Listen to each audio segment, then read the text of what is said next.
স্বীকৃতি ছাড়াই বড় হচ্ছে ব্যাটারি চালিত অটোরিকশার অর্থনীতি। তবে পিছু ছাড়ছে না আতঙ্ক।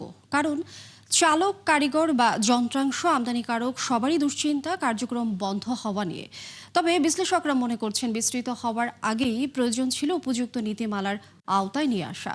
অটোরিকশার অর্থনীতি নিয়ে রাকিব হোসেনের ধারাবাহিক প্রতিবেদনের আজ দেখুন দ্বিতীয় পর্ব। ক্যামেরায় ছিলেন রুহুল আমিন।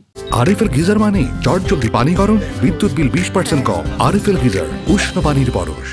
কমলাপুর স্টেডিয়ামের চারপাশ জুড়ে এরকম ছোটখাটো ব্যস্ততা থাকে অটোরিকশা তৈরিতে। ব্যবসায়ীদের হিসাবে এখানকার শখানেক দোকানে প্রতিদিন প্রস্তুত হয় অন্তত 1000 খানেক বাহন, যা পরে ছড়িয়ে পড়ে ঢাকা সহ দেশব্যাপী। বৈধতা না থাকলেও প্রতিনিয়তই বড় হচ্ছে এর বাজার, যাতে সমান্তরালে বাড়ছে বিনিয়োগ ও কর্মসংস্থান।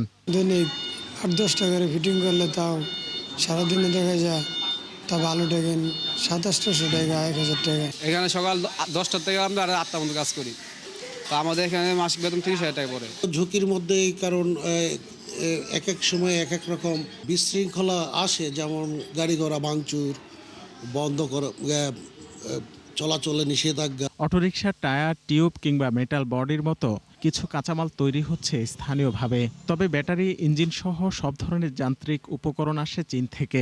বছর ব্যবধানে এসব আমদানিতে শুল্ক প্রায় দ্বিগুণ করা হলেও কমছে না চাহিদা।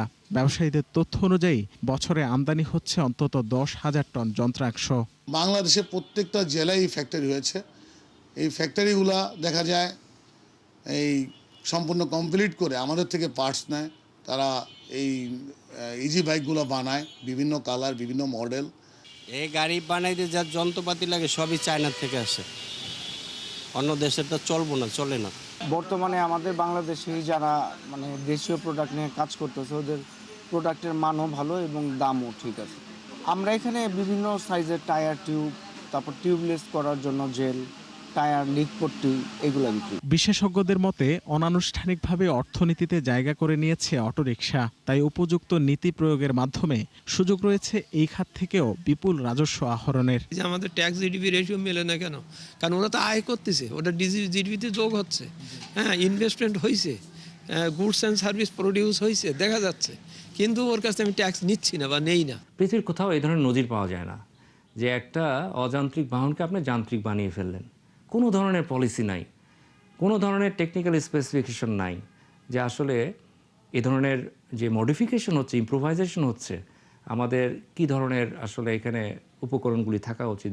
বর্তমানে অটোরিকশার অর্থনীতি আলোচনায় থাকলেও তার চেয়ে বেশি এর ঝুঁকি ও নিরাপত্তা জানিয়ে উদ্বিগ্ন খাত সংশ্লিষ্টরা। রাকিব হোসেন, 71, ঢাকা।